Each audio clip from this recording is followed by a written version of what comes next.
Okay, a lot of people have asked us, how long does it take to get through the Panama Canal? So today we went all the way from the Panama Canal from the Pacific Ocean to the Caribbean Sea.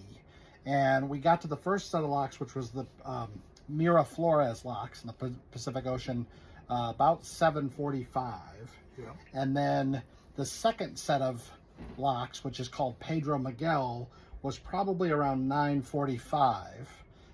There were 2 locks at Miraflores, 1 lock. So each time you do a lock, you're going up, like they're putting water in and you're like going up the stairs. There was 1 lock at Pedro Miguel, and they said that brings us up about 85 feet from the ocean. It varies based on tide, but roughly 85 feet. And then we come all the way to the Caribbean side, and we went through the Gatun locks, which are the original locks here. And you come, there's 3 of them there. You come down, and we did that. We got there about 1:45, 2 o'clock, and we were pretty much done by 3 something. So it's very cool. It's a little bit of a slow process, but very cool to see.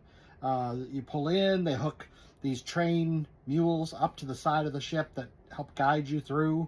And They're not animals. They're not animals. They're like machines. trains. They call them mules, but there's literally like a foot on each side of the ship. Yes. Like you could. And I took a picture of some ladies that were trying to reach out and touch the wall.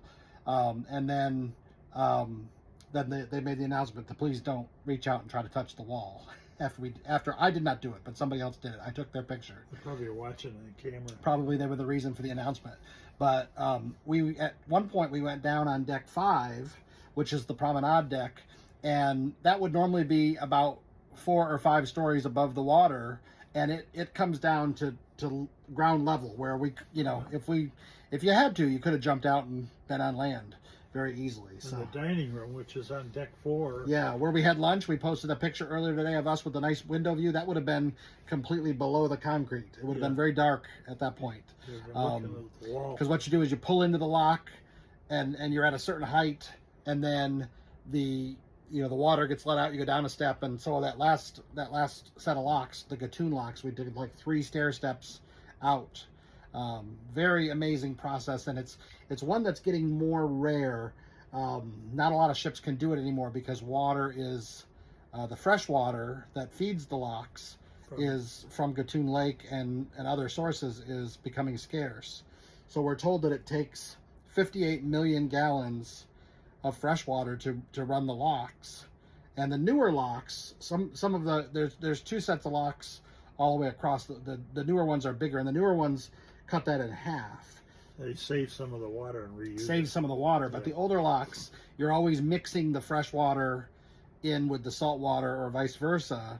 And so now there's cities and things that are built up. First of all, the water levels are lower, and then there's cities and things built up that need that fresh water for drinking water and such. So sometimes they have to reduce the capacity of the canal. So the cruise lines don't do it like they used to. In this case, this is a reposition. So Royal Caribbean's repositioning the ship for the season from the West Coast to the East Coast. So they consider that a crossing.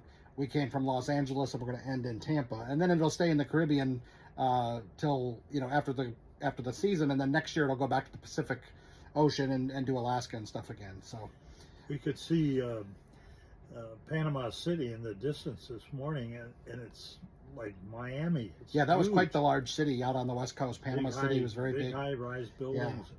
So I can see where they need water. So thanks all for coming on our journey with us.